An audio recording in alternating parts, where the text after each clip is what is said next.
Wellman TV. Ricardo Willis. Kabanata 721, isang kamao ang nakabasag ng galaxy. Ang Temple of the Dragon Ancestor ay isang bawal ng Sun Moon Sect, at nagsisilbi rin bilang isang haligi ng paniniwala. Sa kabila ng walang lumalabas pagkatapos pumasok sa templo, ito rin ang dahilan kung bakit ang Sun Moon Sect ay dating napakaluwalhati at makapangyarihan. Pinahintulutan nito ang henerasyon pagkatapos ng henerasyon na tumanggap ng binyag ng Dragon Ancestor at magkaroon ng pambihirang pisikal na lakas. Ngayon, sa pagkawasak ng templo, nangangahulugan ba ito na ang pagbibinyag ng Dragon Ancestor ay wala na? Tila sumisimbolo ito sa pagtatapos ng Sun Moon Sect. At ang lahat ng ito ay tila dinadala ng tagalabas, si Ricardo. Sa isang provocation mula sa Gal-Axis, maraming matataas na miyembro ng Sun Moon Sect ang tumingin kay Ricardo ng may hinala at puot. Tila talagang naging sakuna ang Ricardo para sa Sun Moon Sect. Kalokohan, nagdudulot ng gulo. Matagal na kitang pinahintulutan. Malamig na wika ni Ricardo, matalim ang kanyang mga mata nang bigla siyang sumugod patungo sa galaxy. Gumalaw siya na parang supersonic missile, na nagdulot pa ng sonic boom. Saan man siya pumunta, ang espasyo ay nag-vibrate at nag-distort. Ang nakakatakot na pisikal na lakas ng Myriad Forms Realm ay napakalaki. Sa kabila ng huling lakas ng nascent soul ng galaxy, sa sandaling iyon, nakaramdam siya ng isang kakilakilabot na premonition. Pakiramdam niya ay tinutumbok siya ng isang sinaunang mabangis na hayop. Isang golden core na bata lang ang nang-ahas na salakayin ako. Ngunit sa panlabas, sumigaw si Galaxy, na nagpapakita ng haplos ng paghamak at pagtitiwala sa kanyang mga salita. Kahit na nakita na si Ricardo na aatake na siya, bakas pa rin sa mga mata ni Galaxy ang kasiyahan. Kung sinimulan ng kalaban ang pag-atake, wala silang sasabihin. Walang masabi sina Elder Fiery Dragon at Chester. Kahit ang Elder Sect Master ay hindi siya masisisi. Sa kanyang mga mata, si Ricardo ay walang iba kundi isang batang Golden Core. Hindi niya makita ang pisikal na lakas ni Ricardo. Sa pagkakataong iyon, may malamig na ngiti sa mukha ni Leonel, pakiramdam na hinahanap ni Ricardo ang sarili niyang kamatayan.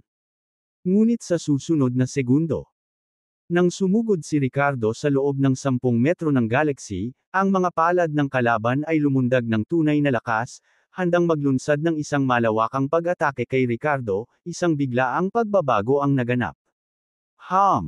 Isang kakaibang puwersa ng gravitational ang agad na kumilos sa galaxy. Iyon ang tagumpay ni Ricardo sa Myriad Forms Realm, ang kakayahan na nakuha niya, ang physical force field. Bagamat ang kalaban ay isang late nascent soul existence, siya ay nahuli at ang kanyang katawan ay agad na naging hindi balanse.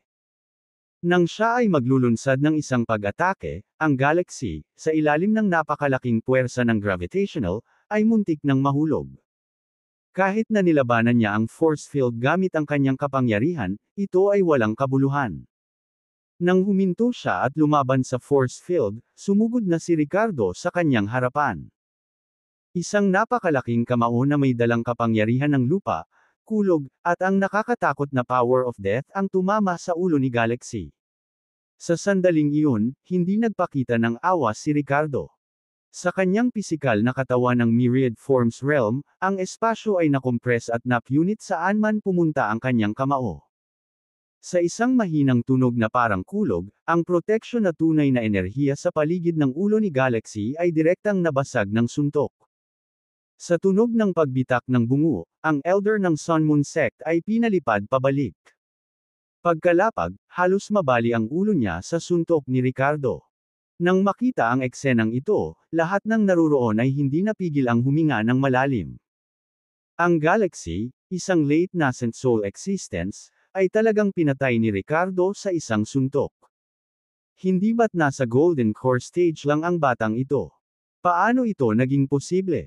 Maging si Elder Fiery Dragon, sa sandaling iyon, ay tumingin kay Ricardo na may nakakatakot na hitsura. Ang binata na nasugatan niya ng husto sa minahan ng spiritual vein ay tila sumailalim sa isang uri ng pagbabago. Kahit na siya, napatayin ang kabilang partido, o kahit natalunin ang kabilang partido, ay malamang na hindi ganoon kadali. Sa katunayan, kung sumiklab ang isang tunay na laban, hindi magiging ganoon kadali para kay Ricardo na patayin ang Galaxy. Ang dahilan kung bakit napakadali niyang napatay ang kabilang partido ay dahil sa physical force field, na hindi nakabantay kay Galaxy. Galaxy. Galaxy.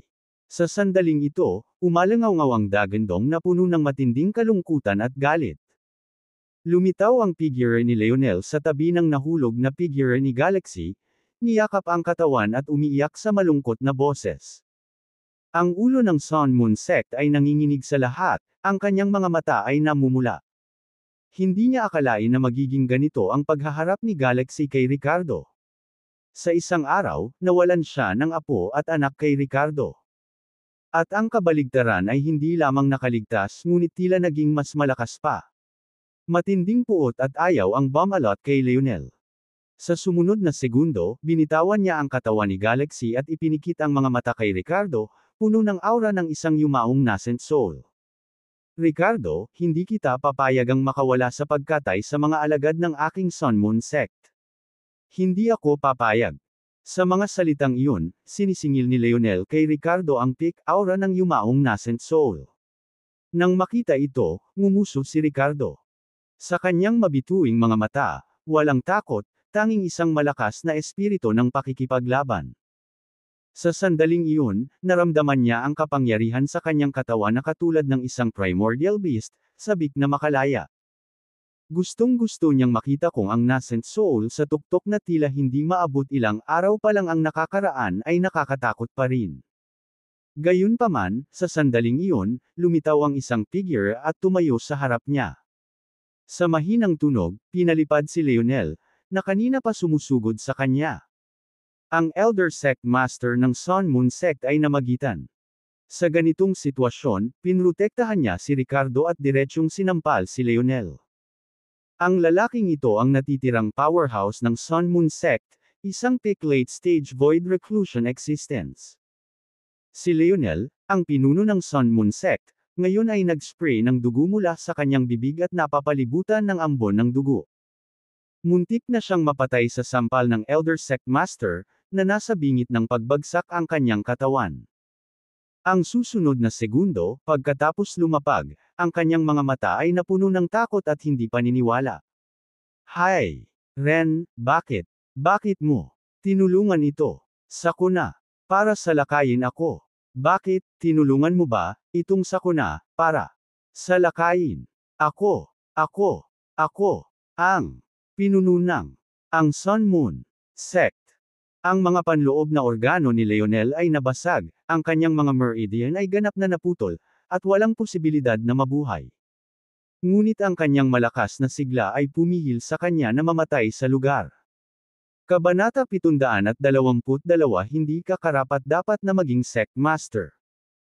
Si Leonel ay tumingin sa mga matatanda ng kanyang sariling sekta na may ayaw at hindi paniniwala, na tila naghahanap ng sagot bago ang kanyang kamatayan. Ang iba pang matataas na miyembro ng Sun Moon Sect ay tumayo rin. Maging sina Elder Fiery Dragon at Chester, hindi inaasahan ng Elder na direktang papatayin ang sarili nilang Sect Master para kay Ricardo. Ang Elder Sect Master ay nagpakawala ng malamig na buntong hininga, nakatingin kay Leonel ng may pagkabigo at pang-aalipusta. Leonel, hindi ka karapat-dapat na maging Sect Master. Para sa sarili mong pansariling pakinabang, paulit-ulit mong sinubukang patayin ang Descendant of Dodror Dragon. Akala mo ba, bilang matanda, hindi ko alam ang tungkol dito? Noong nadiskubre natin ang spiritual vein kanina, nag-alinlangan ka, which was a great disappointment para sa akin. Mapapatawad iyon, ngunit ngayong matagumpay na lumabas ang Descendant of Dodror Dragon sa Candle Dragon Sanctuary at nakilala ang Dodror Dragon Sealblood, naglakas loob ka pa ring kumilos laban sa kanya. Para sa kinabukasan ng sekta, hindi kita papayagan na manatili. Sa pagbagsak ng mga salita, sumili ang isang malabong ngiti sa mukha ni Leonel. Bago siya mamatay, tila may bakas ng panghihinayang sa kanyang mga mata. Ang kanyang sariling makitid na pag-iisip ay humantong sa kanyang pagkamatay. Sa sandaling ito, tahimik ang lahat ng matataas na miyembro ng Sun Moon Sect. Maging ang mga orihinal na nagplanong salakayin si Ricardo ay nag-alinlangan. Inilibot ng Elder Sect Master ang kanyang tingin sa kabuuan ng eksena at ipinakita ang panggigipit ng isang makapangyarihang eksperto sa Void Reclusion. Lahat ng miyembro ng Sun Moon Sect, makinig sa akin. Deklara niya. Mula ngayon, susundan namin sa Sun Moon Sect si Ricardo bilang aming pinuno. Ang kanyang mga salita ay kumakatawan sa kalooban ng Dragon Ancestor at ganap na mga utos. Habang ang Temple of the Dragon Ancestor ay gumuho, hanggat ang Descendant of the Dragon ay nasa mundong ito, dadalhin niya tayo pabalik sa sinaunang kaluwalhatian ng Sun Moon Sect. With that, biglang lumuhad sa harap ni Ricardo ang pagkakaroon ng Void Reclusion Expert. Nagbibigay galang si Elder Sect Master Vinnie Stewart sa Descendant of the Dragon Ancestor. Ang pagkakita ng isang respetadong elder na lumuluhod ay nagdulot ng ripple effect, na sinusundan ng lahat ng miyembro ng Sun Moon Sect. Kami ay nagbibigay galang sa Descendant of the Dragon Ancestor. Nang nasaksihan ang eksenang ito, nagulat si Ricardo. Hindi niya inaasahan na tutulungan siya ng Elder Sect Master ng Sun Moon Sect na patayin si Leonel, lalo pat pangunahan ang lahat ng matataas na miyembro sa pangako ng kanilang katapatan sa kanya. Senior. Lahat, mangyaring bumangon. I cannot bear this, sabi ni Ricardo, mabilis na tinulungan si Vinnie pagkatapos ng maikling sandali ng pagkabigla. Ang Elder Sect Master, si Vinnie, ay mahigpit na sinabi, bilang Descendant of the Dragon Ancestor, paanong hindi mo ito matitiis? Mula ngayon, susundin ng lahat ng nasa Sun Moon Sect ang bawat utos mo. Ikaw ang aming bagong Sect Master. Napailing si Ricardo na may mapait na ngiti. Ang pagiging isang Sect Master ay hindi ko forte. Hindi ako magaling sa pangangasiwa ng mga gawain sa sekta, naisip niya, at idinagdag, hindi ako gaanong magagamit bilang Sect Master. Ganoon ba kadali para sa iyo na itapon ako? Nang marinig ito, nag-alinlangan sandali si Vinnie, pagkatapos ay sinabi kay Ricardo, kung ayaw mong maging Sect Master, pararangalan ka namin bilang Young Master ng Sun Moon Sect. Ang Sun Moon Sect ay sa iyo pa rin. Kailangan mo lamang tumuon sa pagpapabuti ng iyong lakas, nang hindi nababahala tungkol sa mga gawain ng sekta. Gayunpaman, kung mayroon kang anumang mga utos, kabilang ang mula sa akin, ang mga miyembro ng Sun Moon Sect ay susunod na walang tanong. Sa sinabi nito, lumingon si Vinnie kay Chester at sinabing, Yin Tai Chi, ikaw ang magsisilbing acting Sect Master. Elder Fiery Dragon, tutulungan mo si Chester sa pamamahala sa mga gawain ng sekta. Anumang pagtutol. Nabuhayan ang loob ni Chester nang marinig ito at mabilis niyang sinabi, Salamat, Elder. Yumuko rin si Elder Fiery Dragon at sinabi, susunod ako sa utos ng Elder at ng Young Master. Sige, ayos na. Tatalakayin natin ang mga detalye mamaya. Next, there are some troublesome matters to handle, sabi ni Vinnie, na tinitigan ang mga taong naroroon. Hindi, Elder. Hinding-hindi kami maghihiganti para kay Leonel. Naramdaman ng ilan sa kanila ang nakakatakot na pagpatay na nakadirekta sa kanila, ang kanilang mga mukha ay namutla sa gulat. Gayunpaman, walang awa si Vinnie at sa kaunting tunog ay pinatay ang mga malapit kay Leonel at tapat sa kanya. Pagkatapos, isang maliit na paglilinis ang naganap sa loob ng Sun Moon Sect.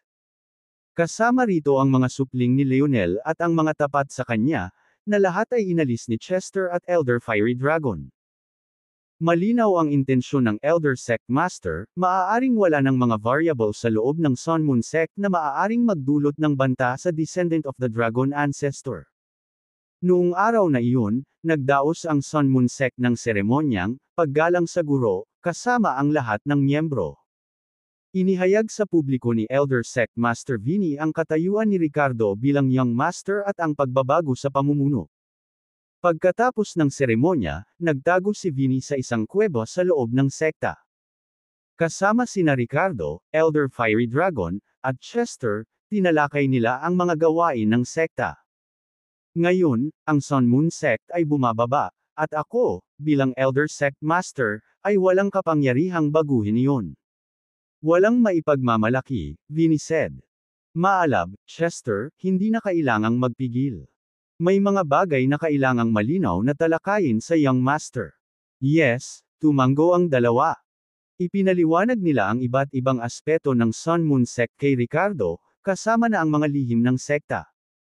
Nang banggitin nila ang kawalan ng pagbibinyag ng Dragon Ancestor, bakas sa mukha ni Vinny ang panghihinayang. Ngunit naniniwala kami na sa ilalim ng pamumuno ng Young Master, makakamit pa rin ng sekta ang kaluwalhatian, kahit na walang binyag ang Dragon Ancestor, sabi ni Vinny, nakatingin kay Ricardo. Gayunpaman, umiling si Ricardo, na nagpakita ng isang mahinang ngiti. Senyor, hindi mo kailangang magsisi. Sa kabila ng kakulangan ng pagbibinyag ng Dragon Ancestor, ang Sun Moon Sect ay magkakaroon ng mas makapangyarihang pamana sa ilalim ng aking patnubay.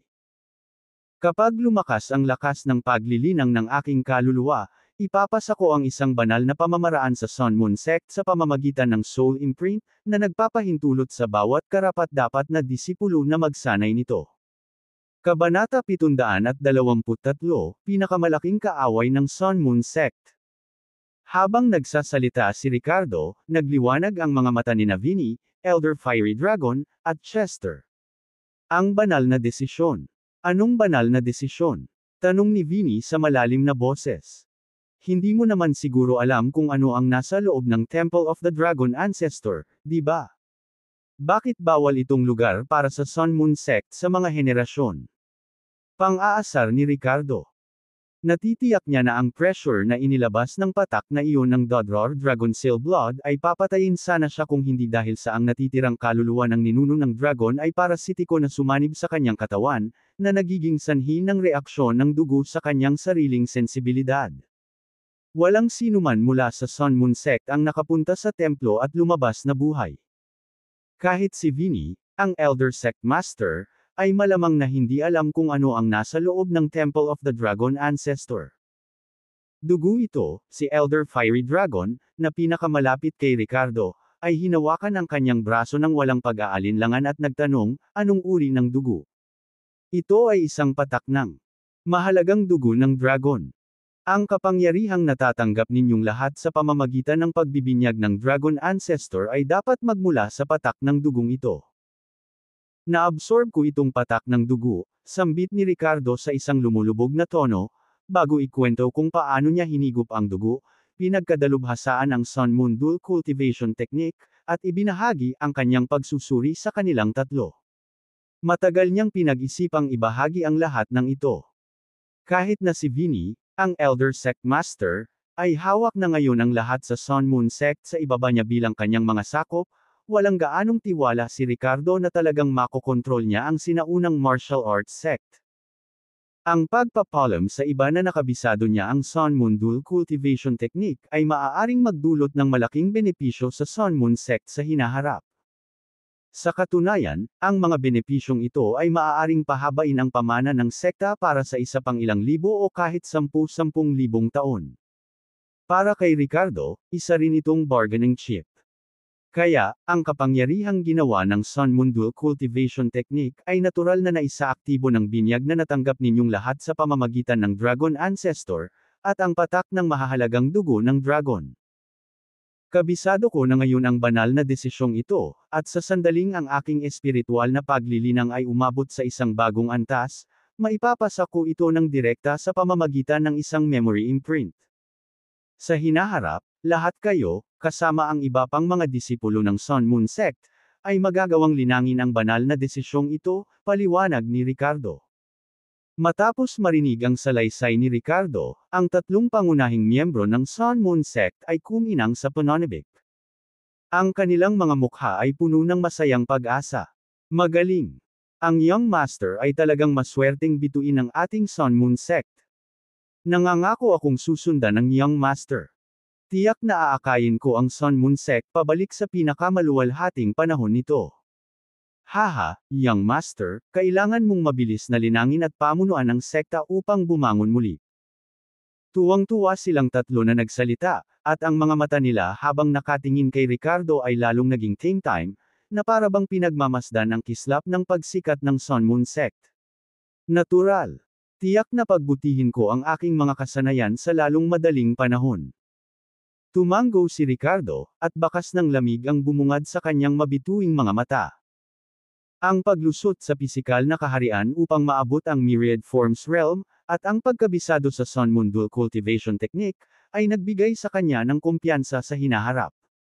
Sa unang pagkakataon, nagkaroon siya ng tunay na kumpiyansa sa pagharap laban sa pamilyang sinaunang Willis sa hinaharap. Sumunod, ipinagpatuloy ni Vinny at ng iba pa si Ricardo tungkol sa sitwasyon sa Sun Moon Sect, kasama ang ilang lihim na katotohanan na hindi alam ng publiko. Malinaw na ang desisyon ni Ricardo na ilabas ang Sun Moon Dual Cultivation Technique ay isang napakatalino. Ang Sun Moon Sect ay hinding-hindi magiging tapat sa kanya mula ngayon, at gagawin ang lahat ng kanilang makakaya para tulungan siyang lumakas at protektahan siya sa oras ng panganib, dahil man sa pagiging descendant of the Adrar Dragon o para sa kinabukasan ng sect. Susunod, sa takbo ng kanilang mga talakayan, dinala ni Vinny ang mga kaaway ng Sun Moon Sect. Ang awayan ng ating Sun Moon Sect sa Ancient Willis family sa huli ay umiikot sa mga lehitimong pag-aangkin ng mga inapo ng Charming Dragon. Tulad ng para sa Reclusive Willis family, halos hindi sila nagkakahalaga ng pagbanggit. Sila lang ang mga alipin ng Ancient Willis family. Gayunpaman, ang pagbaba ng ating Sun Moon Sect ay walang direktang kinalaman sa pamilya ng Ancient Willis, sabi ni Vinny, na nagpapakita ng matinding puot sa kanyang mukha. Kinagat ni na Elder Fiery Dragon at Chester ang kanilang mga pisngi, na may mga ekspresyon ng hinanakit at puot. Oh! Kung gayon kanino ang kinalaman nito? Nag-iba ang ekspresyon ng mukha ni Ricardo, at naramdaman niya na ang kabilang partido ay malapit ng magbunyag ng ilang nakakagulat na sekreto. Sa sumunod na sandali, huminga ng malalim si Vinny at malamig na sinabi, "The Broken Pulse Sect." Ang talagang naging dahilan ng paghina ng ating Sun Moon Sect sa sinaunang antas ay ang Broken Pulse Sect. Ano? Ang Broken Pulse Sect? Halos mapasigaw si Ricardo sa narinig. Isang matinding takot ang bumungad sa kanyang mukha. Ang Broken Pulse Sect ay direktang humantong sa paghina ng Sun Moon Sect. Magkaaway ang Broken Pulse Sect at ang Ancient Willis family, kaya kakampi daw nila ang mga kalaban nila, di ba? Ano sa lupa ang nangyayari? Tama, ito ay ang Broken Pulse Sect. Ang sinaunang sektang ito, sa totoo lang, ay talagang karaniwang pangunahing kaaway ng Ancient Willis family at ng Sun Moon Sect natin. Inaangkin nila na sila ay mga inapo ng maalamat na Heavenly Emperor na si Yao Jun. Sa kabilang banda, ang ating Sun Moon Sect at ang Ancient Willis family ay parehong sumasamba sa Dragon Ancestor. Sinasabing noong isang sinaunang digmaan, pinatay ng Celestial Emperor Demon Youth ang Dragon Ancestor. Sa makatuwid, sa bawat henerasyon, ang layunin ng Broken Pulse Sect ay paksain ang Ancient Willis family at ang Sun Moon Sect. Ang Broken Pulse ay tumutukoy sa bloodline heritage ng Dragon Ancestor. Nagngangalit ang mga ngipin ni Vinny, at nagpatuloy siya sa isang madilim na ekspresyon. Noong nakaraan, kahit na ang Sun Moon Sect ay nahaharap din sa krisis ng spiritual vein depletion, nanatili ang pundasyon nito. Marami pa ring nangungunang eksperto. Sa oras na iyon, kahit na hindi masama ang aking lakas, malayo pa rin ako sa pagiging karapat-dapat para sa posisyon ng Elder Sect Master.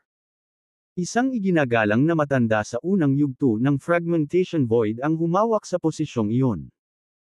Gayunpaman, 100 taon na ang nakalilipas, kumalat ang balita tungkol sa pag-ubos ng spiritual vein ng ating Sun Moon Sect, at ang Broken Pulse Sect ay naglunsad ng isang malaking sect war laban sa atin.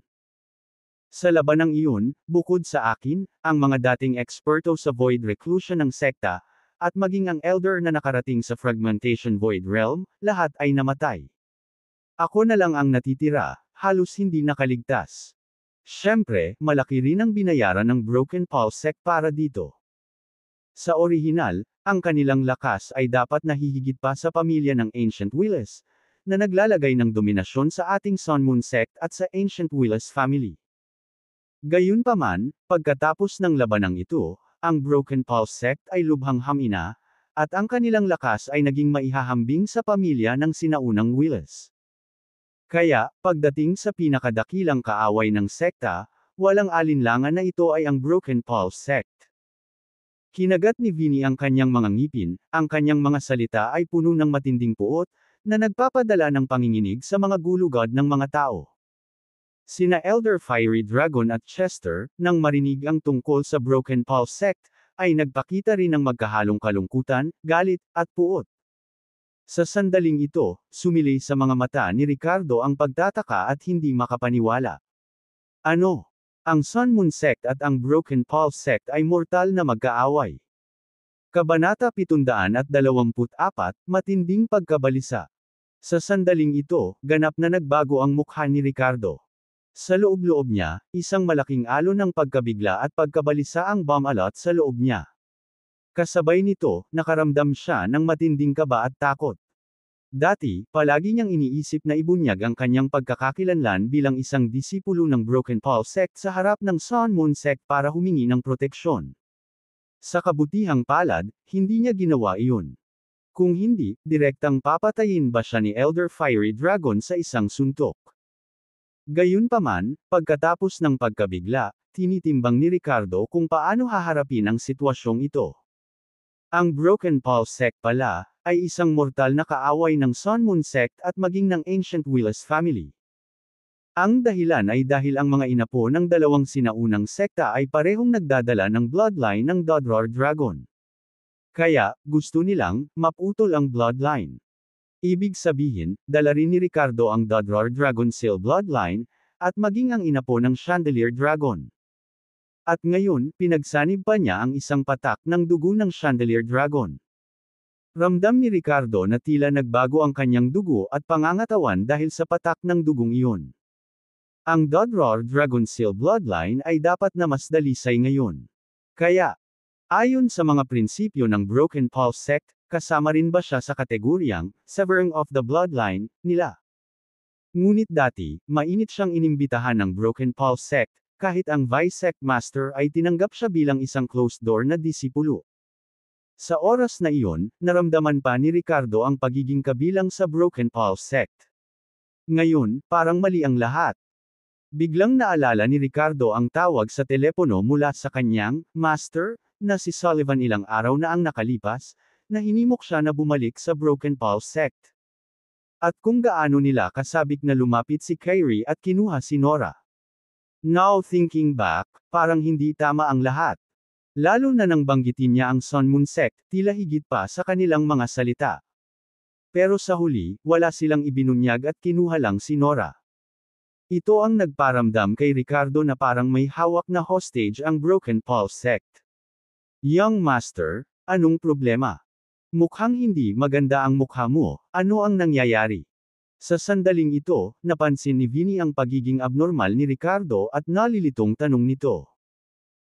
Huminga ng malalim si Ricardo at pagkatapos timbangin ito sa kanyang puso, sinabi sa malalim na boses, kung sasabihin ko sa iyo na nakatanggap ako ng imbitasyon at pang-akit mula sa Broken Pulse Sect, at sumali sa Broken Pulse Sect, kahit na kinuha ang kanilang Vice Sect Master bilang master ko, ano ang sasabihin mo? Sa sandaling sinabi niya ito, biglang nagbago ang ekspresyon ni Vinny, Elder Fiery Dragon, at Chester. Ano? Sumali ka sa Broken Pulse Sect, at kinuha mo pa ang Vice Sect Master bilang iyong master.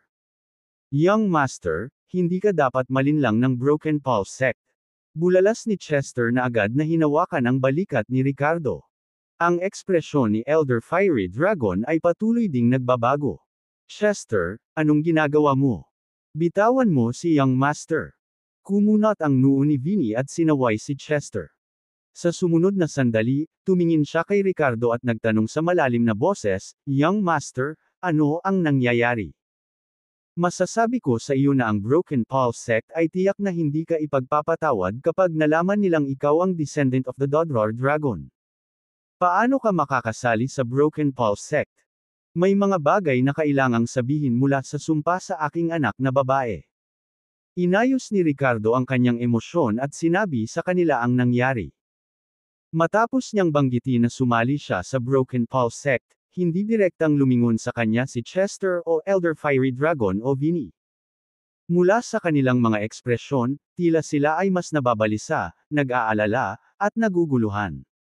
Nilinaw nito kay Ricardo na talagang kakampi niya ang Sun Moon Sect. At kumpara doon, ang pag-uugali ng Broken Pulse Sect ay tila nararapat na pag-isipan.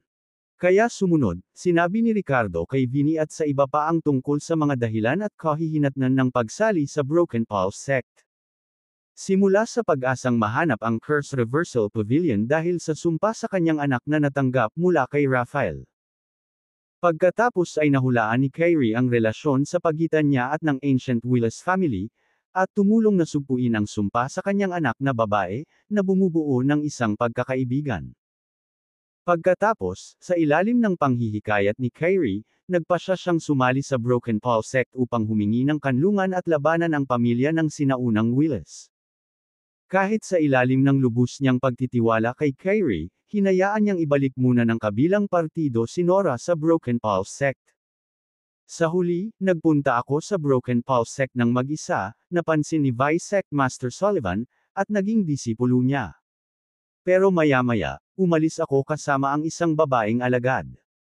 Ilang araw bago pumunta sa Sun Moon Sect, hinimok ako ni Sullivan na bumalik, ngunit kailangan kong pumunta sa Sun Moon Sect, kaya hinayaan kong kunin ni Kyrie ang aking anak na babae.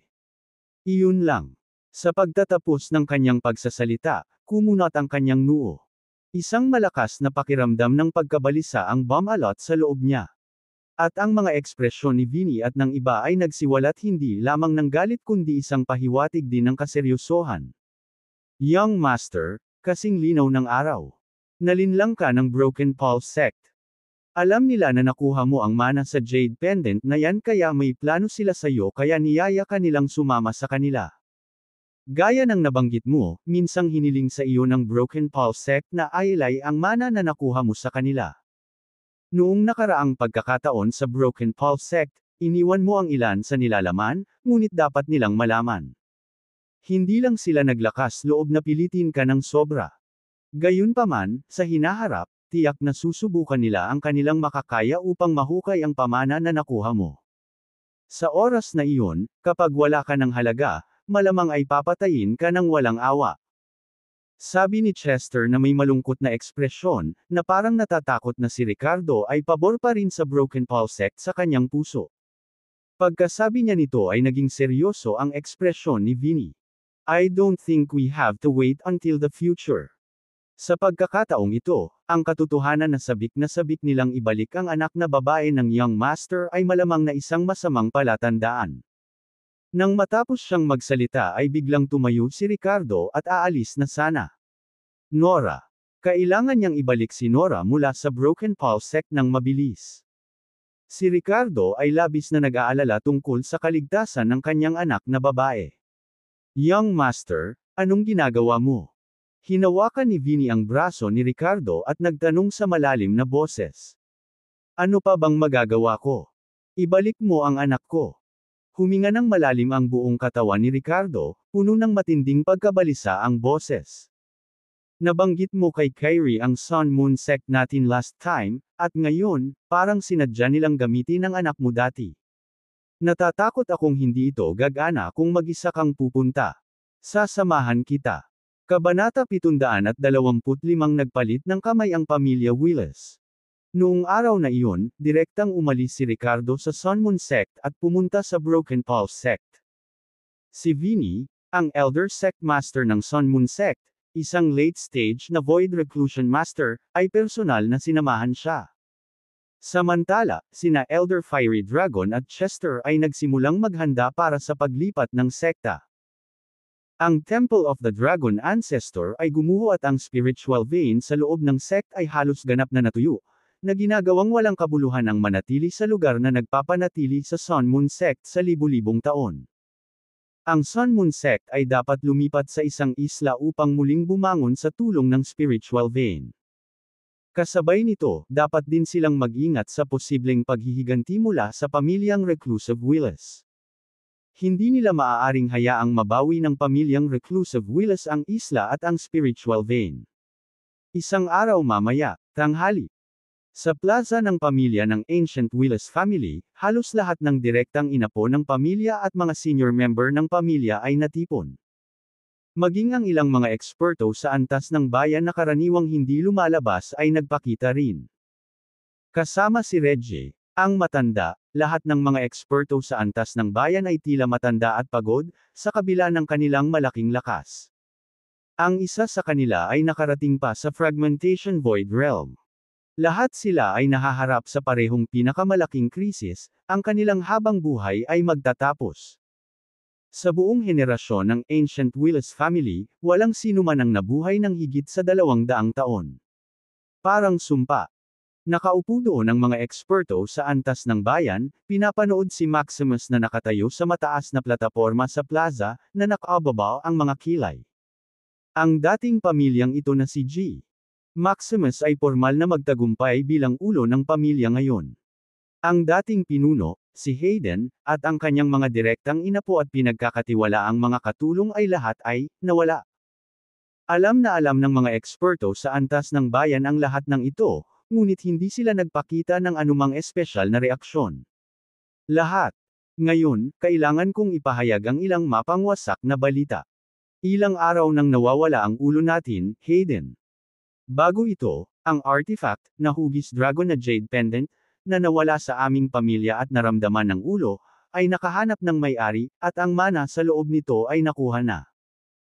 Upang mahanap ang tagapagmanang ito, lumabas ang ulo ng palihim kasama ang isang grupo ng mga pinagkakatiwalaang katulong upang siyasatin at ibalik ang tagapagmana sa pamilya. Gayunpaman, ang pinuno at ang kanyang grupo ay hindi na bumalik pagkatapos umalis, at walang balita mula sa kanila mula noon. Nakatanggap ako ng mensahe kaninang umaga na. Sa puntong iyon, bakas sa mukha ni Maximus ang matinding halong lungkot at hinanakit. Maraming miyembro ng pamilyang Willis na hindi nakaintindi sa sitwasyon ang humigpit ang kanilang mga ekspresyon at matamang tumingin kay Maximus. Anong nangyayari? Mr. Maximus, anong nangyari sa ulo natin?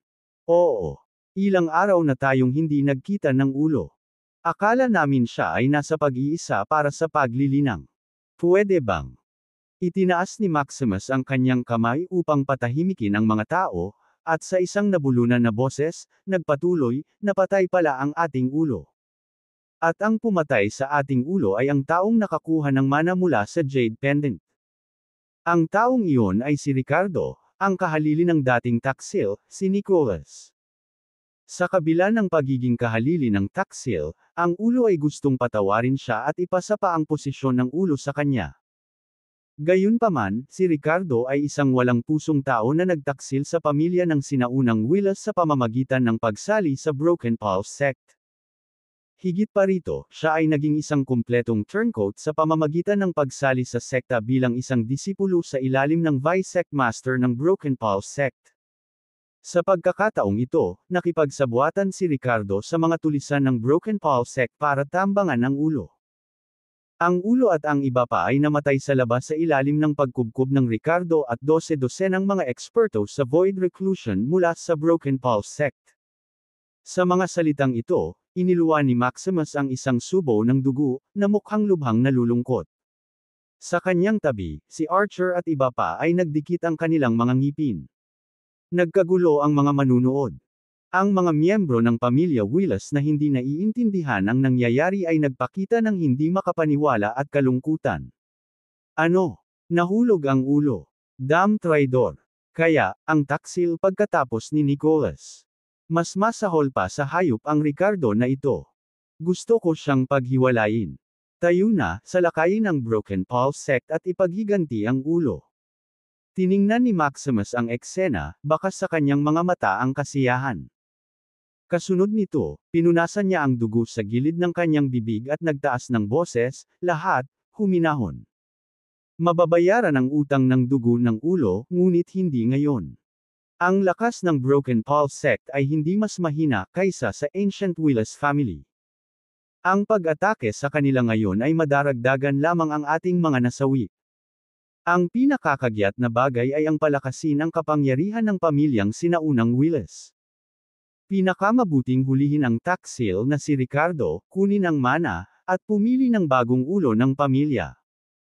Sa mga salitang ito, ang nakatatandang Archer, na nasangkot sa pagkudeta ng pamilya, ay agad na bumulalas, Mr. Maximus, naniniwala ako na ikaw ang dapat gumanap sa tungkulin ng ulo ng pamilya. Walang mas bagay kaysa sa iyo. Ang mga salitang ito ay sinalubong ng isang koro ng pagsang-ayon. Mula sa araw na iyon, pagkatapos ng maraming pagbabalak, sa wakas ay umakyat si Maximus sa posisyon ng pinuno ng pamilya ng sinaunang Willis. Kasabay nito, pinukaw niya ang malalim na hinanakit sa pamilya laban kay Ricardo, ang tagapagmana. Sa ibang araw, kapag nakuha niya si Ricardo, walang sinuman ang kumilos tulad ni Hayden, nahahayaan ang mga tagapagmana na pumalit sa ulo. Marapat lamang na yusagan ni Maximus ang kahalili ng Dragon Ancestor, at hayagang gumamit ng matinding paraan upang kunin ang mga alaala ni Ricardo at makuha ang mana. Hindi nagtagal, bumalik si Ricardo sa West Unity City.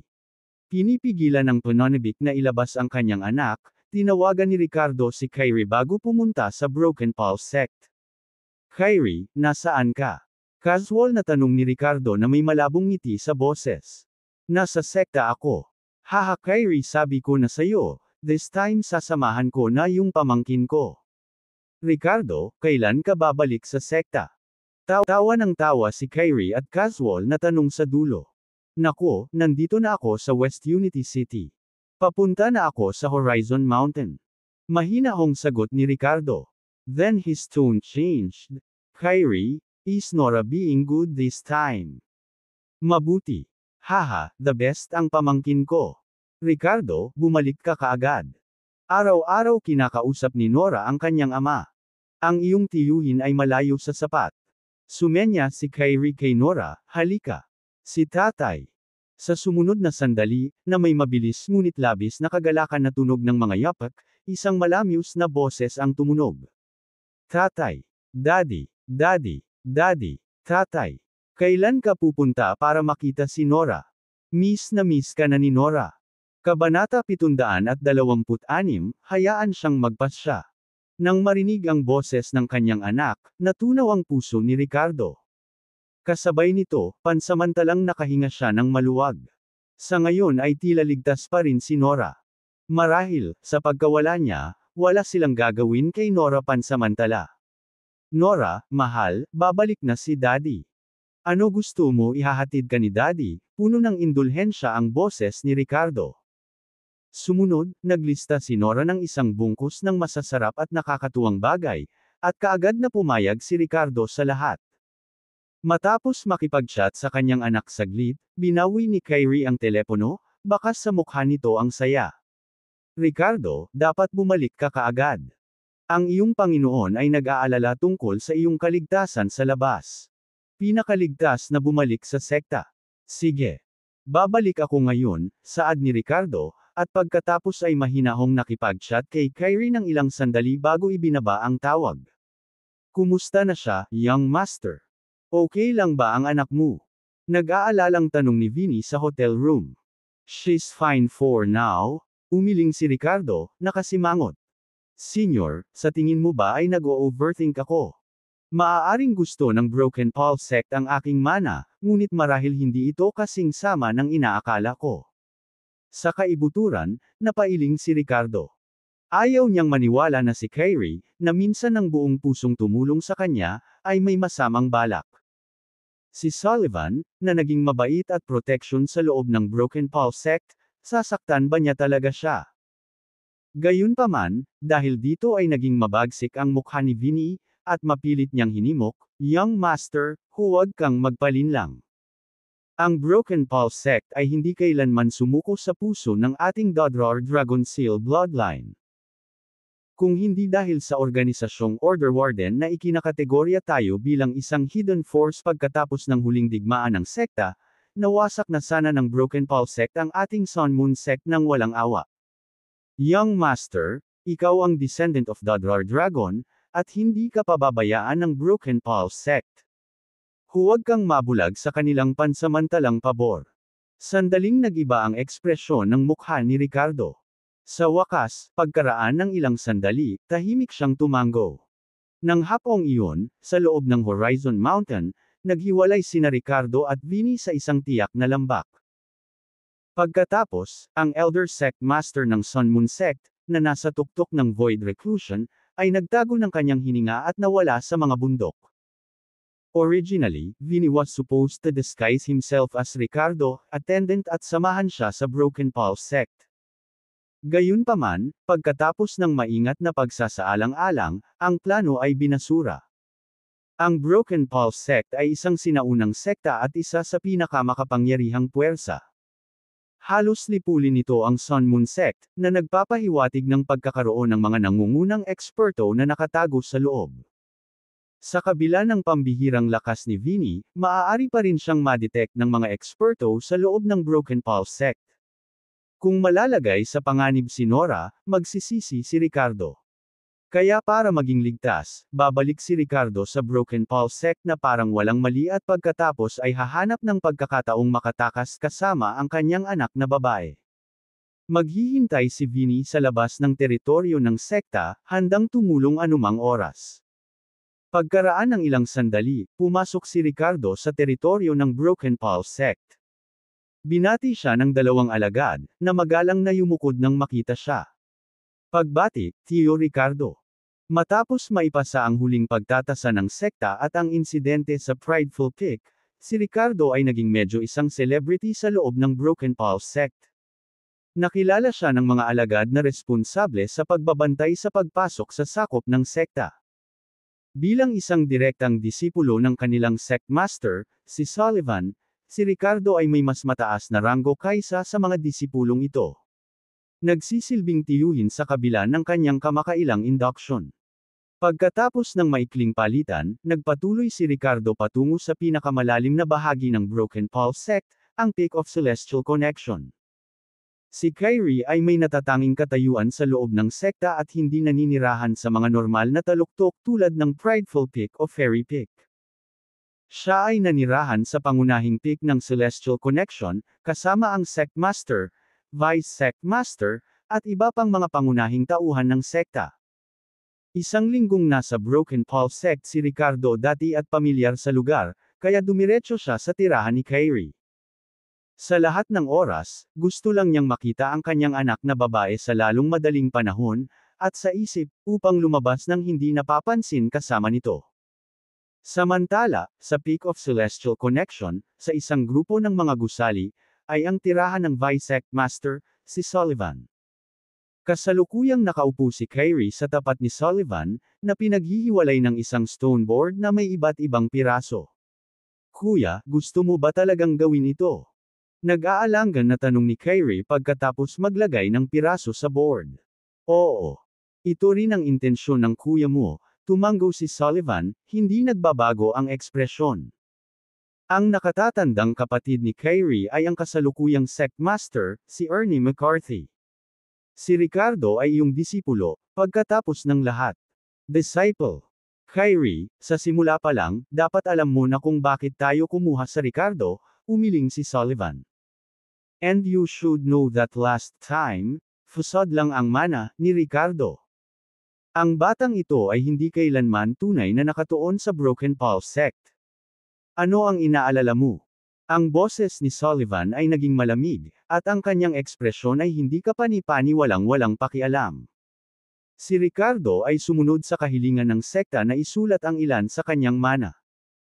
Kabilang dito ang martial arts, mga medikal na kasanayan mula sa Dragon Emperor's Canon, at iba't ibang pamamaraan ng alchemy.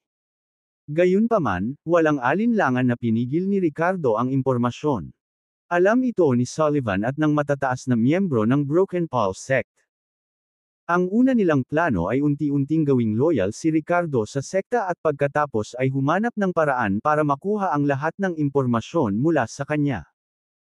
Ngunit ngayon, nang marinig na si Ricardo ay nakikisama sa Sun Moon Sect at ipinaalam sa sekta ang tungkol dito, ang mga matataas na miyembro ng Broken Pulse Sect ay gumawa ng isang mapagpasyang hakbang. Kailangan nilang mabilis na makuha ang anumang mana na natanggap ni Ricardo. Alright, paulit-ulit na bumantong hininga si Kyrie, umiling. Nang makita ang kanyang reaksyon, tinapik ni Sullivan ang kanyang balikat. Kung tungkol sa kapalaran ni Ricardo sa huli, ito ay nakasalalay sa kanya. Sana maging matino siya. Sa ganitong paraan, kahit nakontrolin ko siya sa pag-iisip, magkakaroon pa rin siya ng sariling pag-iisip at kamalayan. Ang pinakamahalaga ay, mabubuhay pa siya. Kabanata 727. Ano ang ibig sabihin ng Ricardo? Sa kabilang panig, si Ricardo ay umakyat sa peak ng Celestial Connection, hakbang-hakbang. Sa wakas, nakarating siya sa isang gusali sa kalagitnaan ng bundok, at pumasok sa isang patio. Dito nakatira si Kyrie.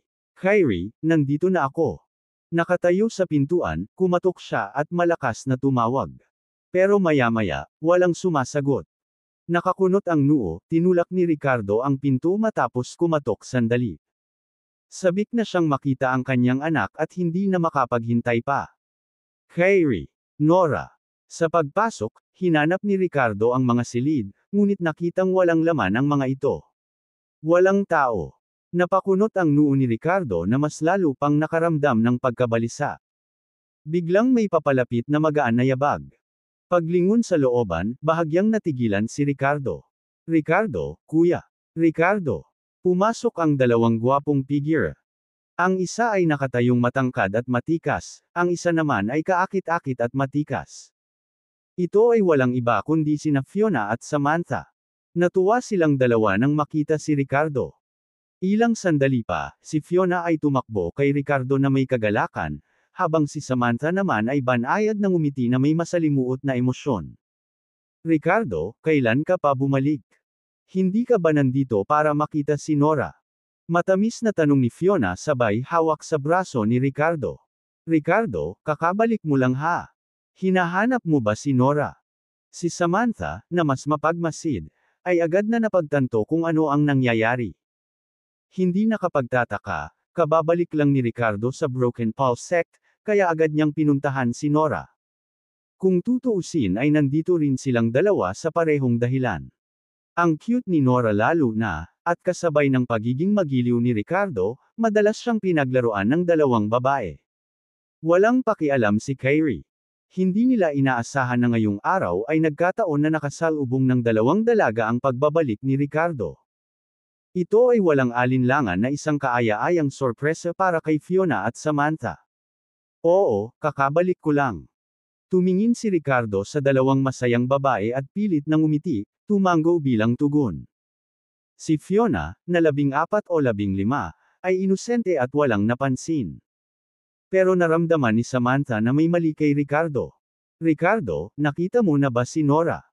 Tanong niya, tumingin sa paligid at walang nakikitang sinuman, na nagpapahayag ng kanyang pagkalito. Knowing how clingy Nora was to Ricardo, she should have been around her father. Oo, kahit si Kuya Kyrie wala dito. Alam mo ba kung saan sila nagpunta? Pansamantalang tanong ni Ricardo. Nang marinig ito, umiling sina Fiona at Samantha, na nagpapahiwatig na pumunta rin sila kay Nora. Maaaring kinuha ni Mr. McCarthy si Nora para maglaro sa sekta. Mungkahi ni Fiona. Walang pag-aalinlangan na umiling si Ricardo, pakiramdam na may mali. Naisip niya na dapat ay hinintay siya ni Kyrie sa bahay, lalo pat alam niyang babalik ito ngayon. Kahit na kailangan niyang umalis para sa isang bagay, dapat ay iniwan niya si Nora sa bahay. Bakit parehong nawawala ang matanda at bata? Sa sandaling iyon, nagsimulang magkaroon ng iba't ibang mga haka-haka si Ricardo na nakabantay na. Sa sandaling iyon, isang matangkad na figure ang pumasok sa looban. Nang makita siya, natigilan ang ekspresyon ni Ricardo, at mabilis niyang binati siya, nang hindi nagpapakita ng anumang palatandaan, Senior Brother. Ang bisita ay si Caden, ang nakatatandang disipulo ni Sullivan, at ang nakatatandang kapatid ni Ricardo sa pangalan. Si Ricardo ay nagkaroon ng maikling pagtatagpo sa kanya at third sister, Leslie. Bumalik ka na, Kuya Junior. Si Mr. McCarthy at Nora ay nasa tirahan ni Master. Hiniling nila sa akin na dalhin ka. Fair na. Haha. Masiglang bati ni Caden kay Ricardo. Sa lugar ni Master. Sige, pupunta ako dyan. Dapat akong magbigay galang kay Master sa sandaling bumalik ako sa sekta. This works out perfectly, sabi ni Ricardo, na may bakas ng pagdududa sa kanyang mga mata. Sa ibabaw, nagkunwari siyang natutuwa at sumang-ayon kay Caden. Pagkatapos ay lumingon siya kina Fiona at Samantha, sa wakas ay napako ang tingin niya kay Samantha. Parang isang casual na pananalita lang, sabi niya, Samantha, dahil si Nora ay nasa lugar ng aking guro, dapat kayong dalawa ay bumalik sa ngayon at bumalik mamaya para makita si Nora kasama ang aking kuya. Speaking of which, last time na umalis tayo sa sekta, sa West Unity City, medyo close ka ni Nora. Sa susunod, baka may pagkakataon na isama mo si Nora para maglaro. Hehe. Nagsalita si Ricardo, ikanaway ang kanyang kamay kay Fiona, sige, Fiona, bumalik na kayong dalawa. Tara, senior kuya. Tumango si Caden na tila hindi masyadong nag-iisip tungkol dito. Ang dalawa sa kanila ay umalis sa looban, nagdaldalan sa daan, patungo sa mga gusali sa tuktok ng Celestial Connection. Sa looban, pinanood ni Fiona si Ricardo na umalis na may bakas ng pag-aatubili sa kanyang mga mata. Pakiramdam niya ay wala na siyang maraming oras para kausapin ang kanyang nakatatandang kapatid na lalaki bago siya pumunta sa mga pinuno ng sekta. Pero okay lang. Maraming pagkakataon na makita si Ricardo kapag bumalik siya sa sekta sa pagkakataong ito. Sa pag-iisip nito, ngumiti si Fiona kay Samantha. Let's go, senior sister. Babalik tayo mamaya para makita sina Ricardo at Nora. Nakatayo doon, si Samantha ay tila nalilito. Matapos matanggal iyon, tumango siya at sinabing, okay. Balik tayo sa Fairy Peak. Sa kabila ng kanyang mga salita, siya ay tila medyo absent-minded. Ang sixth sense ng isang babae ay nagparamdam kay Samantha na may mali sa pagbabalik ni Ricardo sa sekta. Ang kanyang huling mga salita ay tila may ibang ipinahihiwatig. Dati, si Nora ay nasa kanyang pangangalaga sa Fairy Peak. Pamilyar na sila ni Nora sa isa't isa. Pero sabi ni Ricardo, sa West Unity City, naging malapit sa kanya si Nora. Paano sila naging hindi maipaliwanag na kakaiba? Sinabi pa niya na baka may pagkakataon na isama niya si Nora para maglaro. Sa isiping ito, biglang nagbago ang ekspresyon ni Samantha, na para bang may na-realize siya. Ilabas si Nora para maglaro, binigyan ng pagkakataon. Ilabas mo si Nora. Ipinahihiwatig ba ni Ricardo na kung magkakaroon siya ng pagkakataon, dapat niyang kunin si Nora? Palayo. Malayo sa, ang Broken Pulse Sect. Kabanata 728 Pagtupad sa mga tungkulin ng isang guro. Dito, sinundan ni Ricardo si Caden patungo sa Peak of Celestial Connection, patungo sa malapalasyong mga gusali sa di kalayuan. Pagdating sa mansyon ni Sullivan, nakita agad ni Ricardo sina Kyrie at Sullivan na magkatapat na nakaupo, naglalaro ng Go. Sa kalapit na hardin, maraming bata ang naglalaro kay Nora. Sa kabila ng hindi marinig ang masayang pagtawa ni Nora, panatag ang loob ni Ricardo. Guro, kuya. Pagdating, magalang na binati ni Ricardo sina Sullivan at Kyrie. Bagamat magkapareho sina Sullivan at Kyrie, itinuring sila ni Ricardo bilang mga individual. Ngumiti si Kyrie kay Ricardo, at ipinakita ni Sullivan ang pagiging makaama. Mabuting disipulo, nakakatuwang makita kang nakabalik ng ligtas, sabi ni Sullivan, pinagmamasdan si Ricardo at tumango. Nakikita ko na ang iyong lakas ay bumuti muli sa paglalakbay na ito. Talagang karapat-dapat ka sa titulo ng napiling tagapagmana ng Jade Pendant. Sa puntong ito, ang lakas ng chi refinement ni Ricardo ay umabot na sa huling yugto ng Golden Core, at hindi ito mapapansin ni Sullivan. Kahit na ang kanyang pisikal na lakas ay nakalusot sa Myriad Forms Realm, hindi napansin ni Sullivan, ngunit iniisip ni Ricardo kung ano ang kanyang magiging tugon. Sa napakaikling panahon, ang pagsulong mula sa maagang yugto ng Golden Core hanggang sa huling yugto ay kapansin-pansin na. Maraming mga sinaunang Golden Core cultivator, kahit na may sapat na mapagkukunan, ang hindi alam kung ilang taon ang aabutin upang umunlad sa Golden Core realm. Guro, sobra mo akong pinupuri, mahinhin na sagot ni Ricardo, pinananatiling kalmado. Ama, sa wakas nandito ka na. Nang mga sandaling iyon, sa kalapit na patio kung saan naglalaro si Nora, tila may kaugnayan siya kay Ricardo. Tumingin siya sa kanilang direksyon at, nang makita ang kanyang pinakamamahal na ama, tuwang-tuwa siyang tumakbo. Si Ricardo, na puno ng pagmamahal at indulhensya, ay yumuko at binuhat siya.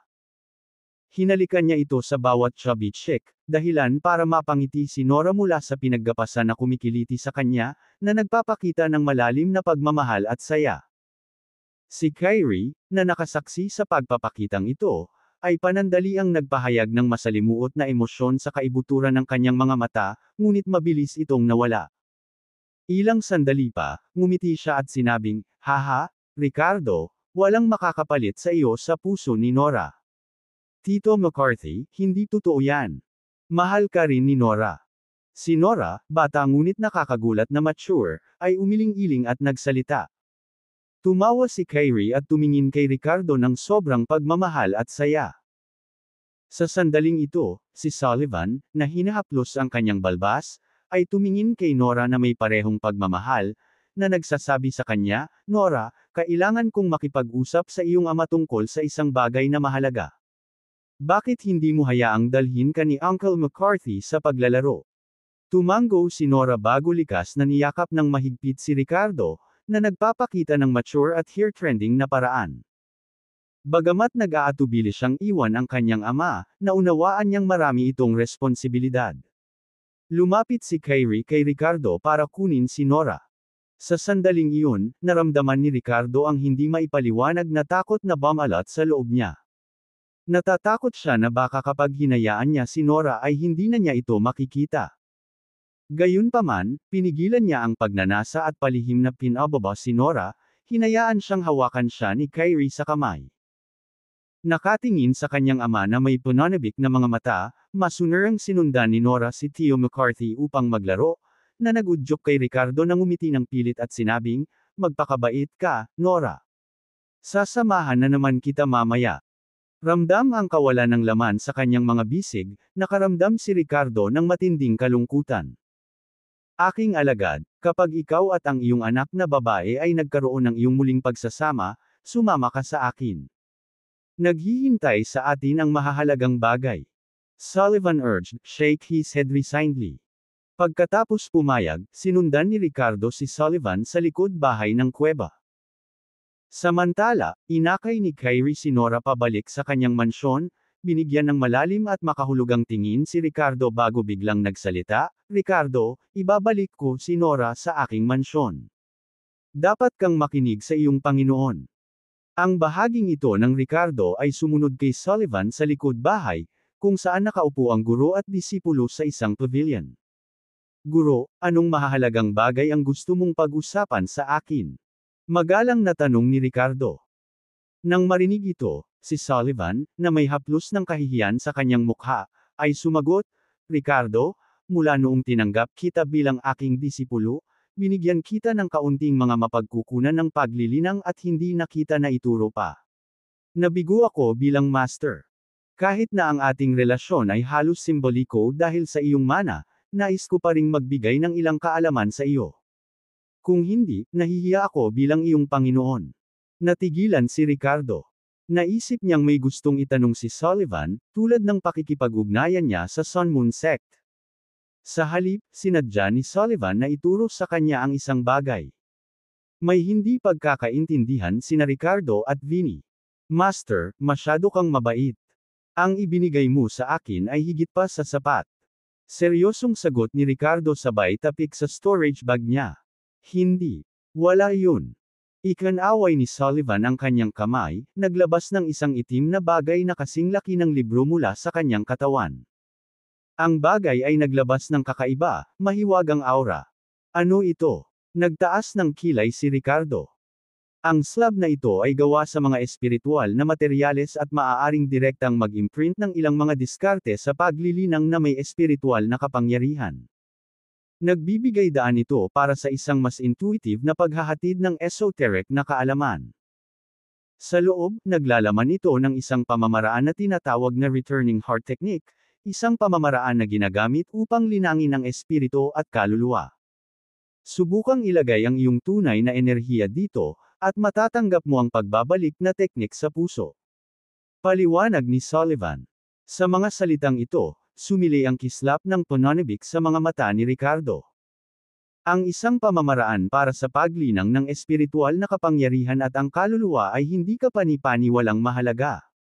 Ang katotohanan na itinuro ito ni Sullivan sa kanya ay nag-iwan kay Ricardo na puno ng pagdududa. Kabanata 729 na disipulo, huwag mo akong pilitin.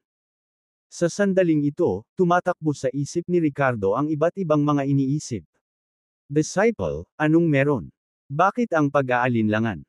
Nasa Golden Core Realm ka na ngayon, maaaring hindi mo pa alam. Sa sandaling makapasok ka sa Nascent Soul, upang magpatuloy sa pag-akyat, dapat mo ring pagbutihin ang iyong lakas ng kaisipan. Kapag ang iyong mental cultivation ay umabot sa isang tiyak na antas, maaari kang makapasok sa Void Reclusion Realm. Sa makatuwid, ang paglilinang ng mga diskarte sa lakas ng kaisipan ay mahalaga. Seryosong paliwanag ni Sullivan kay Ricardo. Guro, alam ko ang mga bagay na ito, tugon ni Ricardo. Kung aware ka, ano pang hinihintay mo? Master itong returning heart technique, matigas na sabi ni Sullivan. Naiintindihan, mahinahong sagot ni Ricardo, na may iba't ibang hinala sa kanyang isipan habang pinupulot ang Blackstone tablet. Malamig sa hawakan at may mabigat na texture. Habang nakikipag-ugnayan siya rito, sa hindi malamang dahilan, ilang beses na tumibok ang puso ni Ricardo, na nagdulot ng pagkabalisa. Ang nerbiyos ba niya ay sobrang higpit ng sugat, o ang kanyang intuition ay sinusubukang bigyan siya ng babala tungkol sa isang bagay? Sa susunod na segundo, na may pahiwatig ng pag-iingat, inilipat niya ang kanyang tunay na enerhiya sa Blackstone tablet. Boss! Sa sandaling iyon, isang kakaibang espiritual na kapangyarihan ang bumangon mula sa tapyas na bato patungo sa kanyang espiritual na dagat. Parang lakas ng kalooban. Ang kapangyarihang ito ay tila pamilyar kay Ricardo, na parabang nakatagpo na niya ito noon. Sa sumunod na sandali, biglang may naalala si Ricardo at mabilis na tumigil sa pag-channel ng kanyang tunay na enerhiya. Kasabay nito, tinanggal niya ang kakaibang kapangyarihan mula sa kanyang espiritual na dagat. Sa kabutihang palad, mahina pa rin ang puwersa. Napagtanto niya kung bakit parang pamilyar ito, kamukha nito ang Soul Edict Talisman. Habang ang kamay ni Ricardo ay subconsciously na hinawakan ang kanyang pouch, nakita niya ang isang piraso ng Blood Jade na naglalaman ng kaluluwa ni Summer. Sa katunayan, ito ay ang Soul Edict Talisman na ginamit niya noong summer, na nakuha matapos patayin ang isang malevolent practitioner mula sa Ghost Black Sect. Ang anteng-anteng na ito ay nagpapahintulot kay Ricardo na magtatag ng isang hindi pantay na kontrata ng Master Slave kay Summer, na nagbubuklod sa kanya sa antas ng kaluluwa. Mula sa sandaling iyon, si Summer ay nanatiling tapat at masunurin, higit pa sa ilang mga alagad ng sekta. Sa pagsasakatuparan na ito, ang puso ni Ricardo ay napuno ng isang pakiramdam ng panganib. Bilang tugon sa titig ni Sullivan, naramdaman ni Ricardo ang isang matinding antas ng pag-iingat at pag-iingat. Hindi kaya sa halip na turuan siya ng cultivation technique, sinadya ni Sullivan na kontrolin siya ng buo. Kahit nasa lawak ng pagbawas sa kanya sa isang alipin sa antas ng kaluluwa. Disciple, anong problema? Naramdaman ni Sullivan na huminto si Ricardo at kumunat ang kanyang noo, nagtatanong. Guro, pakiramdam ko ay may puwersa sa batong ito na sumusubok na salakayin ang aking espiritual na dagat at sirain ang aking kaluluwa, tanong ni Ricardo sa seryosong tono. Nang marinig ito, bahagya itong ibinasura ni Sullivan, at sinabing, hindi ba sinabi ko na sa iyo? Gumagamit ang pamamaraang ito ng lakas ng pag-iisip upang direktang i-fuse ang returning heart technique sa iyong memorya. Ang puwersang nararamdaman mo ay hindi nilalayong sirain ang iyong kaluluwa, ngunit para lamang isama ang returning heart technique sa iyong memorya. Hindi na kailangang mag-over it. Gayunpaman, hindi pinaniwalaan ni Ricardo ang isang salita sa paliwanag ni Sullivan. Master, sa tingin ko, mas mabuting kalimutan na ito. Bigla kong naalala na nakabisado ko na pala ang isang mental cultivation technique. Nag-aalala ako na baka magkasalungat ang dalawang teknik, biglang wika ni Ricardo na tila may naalala. Sa pagbagsak ng mga salita, naging seryoso ang dating maamo at mabait na ekspresyon ni Sullivan. Bumaba ang kanyang mga mata kay Ricardo, na pinipilit. Disciple, gumawa ako ng malaking pagsisikap para sa iyo. Huwag mo akong bigon. Maaari mong isagawa ang parehong mga diskarte ng sabay-sabay. Maghusga para sa iyong sarili kung alin ang mas epektibo, matigas na sabi ni Sullivan. Hayaan ang totoong enerhiya na pumasok dito at tanggapin ang returning heart technique na ito. Lalong naging seryoso ang tono ni Sullivan. Sa sandaling ito, ang matinding titig ni Sullivan ay nagpabagabag sa pakiramdam ni Ricardo. Huminga ng malalim, nagsalita siya sa isang matatag na boses, "Guro, sa tingin ko mas mabuting kalimutan na ito, talaga. Pasukin ang totoong enerhiya. Huwag mo akong pilitin, alagad." Naging yelo ang ekspresyon ni Sullivan. Master, panimula ni Ricardo, ngunit ngayon ay nakaalerto na siya. Ano itong returning heart technique? Isa ba itong paraan para makontrol mo ako sa pamamagitan ng Blackstone tablet na ito? Sa kanyang sinabi, naging matalim ang tingin ni Sullivan. Sa susunod na sandali, bumantong hininga siya at sinabing, naisip mo na ba? Ricardo, bakit ayaw mong sumunod? Talagang binaygo mo ako. Sumunod. Hayaan mong kontrolin mo ang aking kaluluwa, at maging iyong alipin sa antas ng kaluluwa. Humalaklak si Ricardo, dahan-daang lumayo kay Sullivan, na lumikha ng distansya sa pagitan nila. Sa kabila ng pag-abot sa huling yugto ng Golden Core Realm at pagkabisado sa batas ng Power of Death, pati na rin ang pagkakaroon ng katawan sa Myriad Forms Realm, parang sisiw si Ricardo na nakaharap sa isang agila kapag kaharap si Sullivan. Hindi niya maarak ang tunay na lakas ni Sullivan, na nababalot ng misteryo na parang hindi maarak na kailaliman. Kahit na ang Elder Fiery Dragon sa huling yugto ng Nascent Soul ay makikita ni Ricardo, ngunit para kay Sullivan, ito ay isang ganap na kakaibang kwento. Paano kung kontrolado ang kaluluwa ko? Ano kaya? Disipulo, hanggat handa kang makinig sa akin sa hinaharap, maging tapat sa akin at sa Broken Pulse Sect, bakit kita sasaktan? Hindi ba't mas mabuti pa kaysa mamatay? Isipin ang iyong anak na babae, isipin ang mga taong mahalaga sa iyo. Kaya, huwag mo akong pilitin na gumawa ng matinding hakbang. Intindihin. Umiling si Sullivan, na nagpapakita ng mapang-ipong puwersa sa kanyang ekspresyon at kilos. Kabanata 730, Napakalaking Gap. Nang marinig ang mga salita ni Sullivan, ang huling bakas ng pag-asa ni Ricardo ay nawala sa kanyang puso. Walang paraan na matatanggap niya ang pagiging kontrolado ng kaluluwa ng isang tao. Kung nangyari iyon, talagang matatapos na ang lahat. Kahit ang sarili niyang mga iniisip ay hindi na mahalaga. Mas mabuti pang mamatay. Swish! Habang bumagsak ang mga salita ni Sullivan, mabilis na napaatras si Ricardo. Kasabay nito, isang malakas na dagandong ang sumabog. Malakas na yumanig ang lupa, na nagdulot ng malalaking bitik. Sa pagharap sa isang kalaban na hindi maarak gaya ni Sullivan, agad na ginamit ni Ricardo ang kanyang Earth Pulse technique, umaasang maitaboy siya at makontrol kahit sa loob ng ilang segundo. Noong una, binalak ni Ricardo na linlangan at humanap ng pagkakataon na kunin si Nora matapos makapasok sa Broken Pulse Sect. Gayunpaman, hindi niya inaasahan na nakalkulan na ni Sullivan ang lahat ng hakbang-hakbang. Pagdating pa lang ni Ricardo sa Broken Pulse Sect, ni hindi niya makita si Nora. Kaagad pagkatapos, direktang nilapitan siya ni Sullivan para sa isang pribadong pag-uusap, na inaakit at pinipilit siyang kontrolin. Walang pagkakataon para sa panlilinlang. Sa puntong ito, isa lang ang pagpipilian ni Ricardo, ang mabilis na kumawala sa pagkakahawak ni Sullivan at dumiretso sa tirahan ni Kyrie para agawin si Nora. Nasa rurok ng Nascent Soul ang lakas ni Kyrie, ngunit mas interesado siyang mag-aral ng iba't ibang medical techniques, sorcery of the witch doctor, at iba pang sari-saring bagay, kaya dapat ay medyo mahina ang absolute combat power ni Kyrie. Umaasa si Ricardo na sa isang hindi nababantayang sandali, maaagaw niya si Nora sa mga kamay ni Kyrie at sumugod sa hangganan ng teritoryo ng sekta ng Broken Pulse Sect sa pinakamabilis na bilis. Sa oras na iyon, pilit na lalagpasan ni Vinny ang hadlang upang suportahan siya. Gayunpaman, ito sa huli ang pinakamasamang sitwasyon at ang pinakakaunting pag-asa na plano. Gaya ng inaasahan, hindi nakatakas si Ricardo sa pagkakahawak ni Sullivan. Ang pamamaraan ng Earth Pulse, na maaaring makapinsala sa isang eksperto sa Golden Core, ay tila hindi gaanong mahalaga sa harap ni Sullivan. Ang napakalaking pagkakaiba sa lakas ay ginawa ang epekto ng Earth Pulse technique na halos balewala, na naging sanhi lamang ng pag-pause ni Sullivan ng ilang sandali.